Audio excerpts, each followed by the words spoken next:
Next is from Jared Smith, subject is Hall and Nash. Hello, gentlemen. Hope all is well.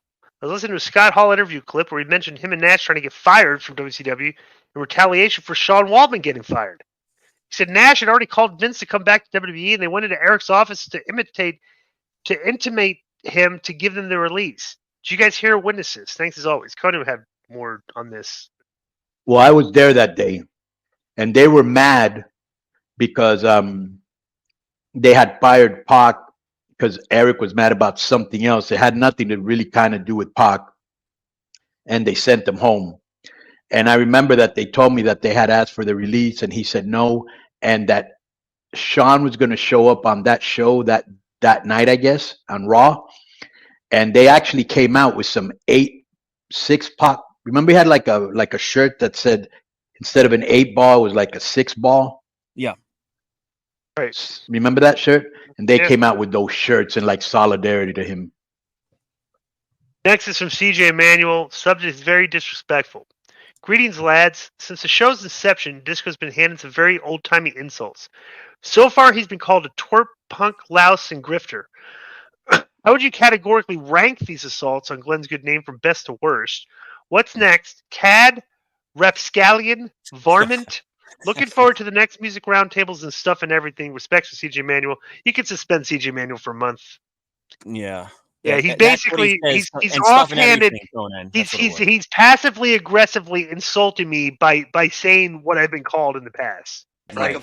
Yeah. So that's no. You insulted him a little bit. You got a little out of order yourself. Yeah. CJ Manuel was suspended for a month from the mailbag. Congratulations, brother. Next one's from Gary Hands, and the subject is Dominic at WrestleMania. Right now, my favorite guy in wrestling is Dominic Mysterio. He's a perfect hateable heel. Conan, you're muted. You're muted. Sorry. He's a perfect hateable heel, and he really is a great in-ring performer. I love seeing him get his. I love how he's always such a slimy heel. When he does cheat to win, he's the man. My question for Conan and Joe is, what are your guys' predictions for what he might do at WrestleMania? I mean, there's no denying he's one of the top heels in the company right now.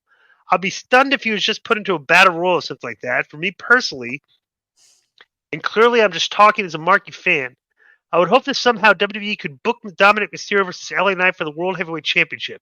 That'd be such an unbelievable crowd heat. Disco, you may speak too.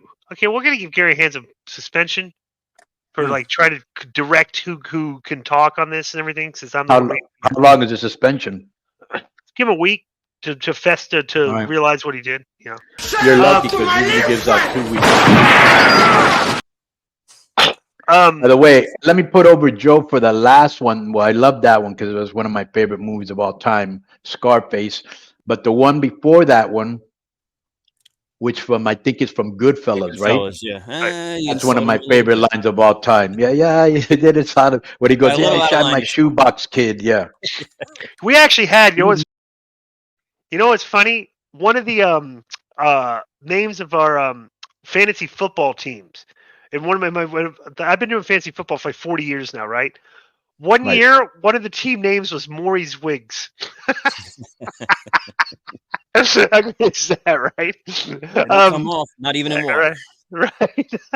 Okay, bro, Dominic. Dominic's been great.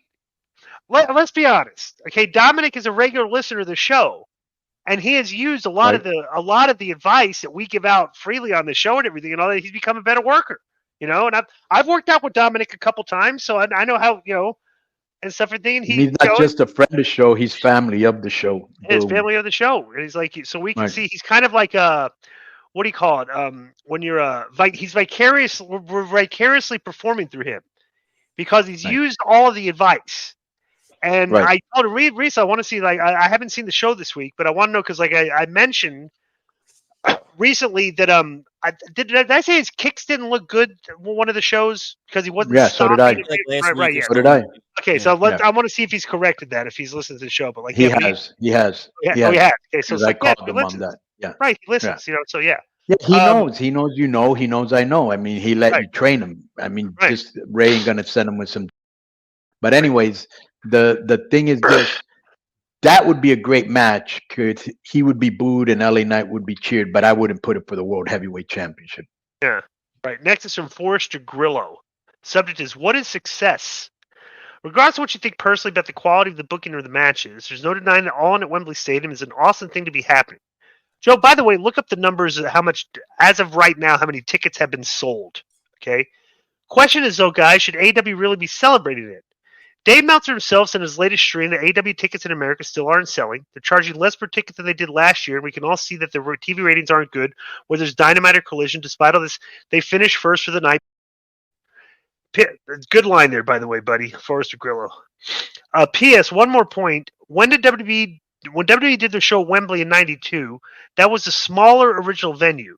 WWE have never done a show in the new version of Wembley, so can AEW really boast about outselling WWE in London when those seats don't even exist back in '92? That's like saying Adam Cole versus MJF is a bigger draw than Queen, Led Zeppelin, or Rolling Stones. Okay, Forrester Grillo, you're being too critical here, okay? Nobody is, AEW should be celebrating it. It's one of their only metrics they have right now that's worth celebrating because, like you said, their ticket sales in the States aren't doing well and their numbers aren't doing well. So as a company, if you're trying to promote a company, what's the one metric you want to promote? That's this show, breaking records and stuff. And I said, I was on record that they would do 50 to 60,000 and a quote, I would not be surprised if they did 90 and sold it out. Okay, because you have a very passionate. Actually, I would suggest that the UK indie show fan base is more passionate than the United States fan base indie shows because they're kind of it's the English soccer crowd experience. They do a lot of chants at the shows, a lot of like it's a different experience than it is in the States. And they like when you pay attention and give them something like TNA and Impact did. Right. Crowd participates more in the show than the indie shows here. It's just that's just the way it is. So you knew because it was doing a big arena that every indie fan, because it's only one show, they're doing a one-off. They're coming over here. It's been 4 years since AEW's been around, and they're coming over here for the first time. So you know that, like, okay, we've been waiting for an AEW show. Like, okay, well, let's do it in Wembley. And Tony Khan crossed his fingers and hoped that they sold enough. But it's like you could see that they would probably sell that many because everybody's coming from all over the place for this, and so like I said, you give him his flowers on that one, Yeah, There's 80,000 is 80,000. Any arena manager in the world that sees that number, even though they don't know what AEW wrestling is, he's like, what? You know what I'm saying? Exactly, that's 80,000. It's very clever because you put it in like you just have one. You're not doing a tour. Okay, if you want to come see us in the UK, you got to come to Wembley. Okay, it's a 7-hour drive. Right. Probably 10 to 15,000 people do a 7-hour drive. Right, and probably 20,000 people do a 2-hour drive. So it's and the great thing about London is you got people coming from France, from Germany, from Ireland, from Scotland, even from Italy, all of Europe, bro. All of Europe. Even they're not announcing a second show in the this is one show. We're doing a Wembley. Okay, but it's coming. Smart. Yeah, you don't know when the second show might happen. Right. They could literally probably do twice a year in Europe at a major stadium venue, and everybody in Europe, like SummerSlam and WrestleMania, will probably gravitate and go to that show, and they'll have a very good visual to show in the future, like for their something to show that, like, hey, look at all the people here, So So it says currently, this is from WrestleTix. All In has distributed 80,846, which passes the number of tickets distributed for WrestleMania 32. I don't care, bro. I don't care about all that. Now listen, listen. I don't look at this as competition. Like, they're doing a huge show. It's noted in the thing, but there's 4,626 available. Right. And Dave Meltzer says that they gotta sell that in the next 9 days, or now it's the next 5 days or whatever, to break the actual paid attendance mark. Because there's a difference between, as you've said, Di. I don't care about number of people in the building, and official attendance numbers. Which you're talking attendance records that's completely meaningless. It's like those are metrics like you're a Hall of Famer in wrestling where there's no actual Hall of Fame. I did a speech and everything, So it's like, but bro, it's like I said, this is one, like, people say I call me an AEW hater or something. I said this all along. You can do stuff like this, like your first show in places, you're going to draw massive audiences. The problem with AEW is they keep going back to the same well. They keep going to Chicago. It's like they find these areas where they're good because, like, if they do a show in Chicago, people are going to come all around Chicago. They're going to come to that show.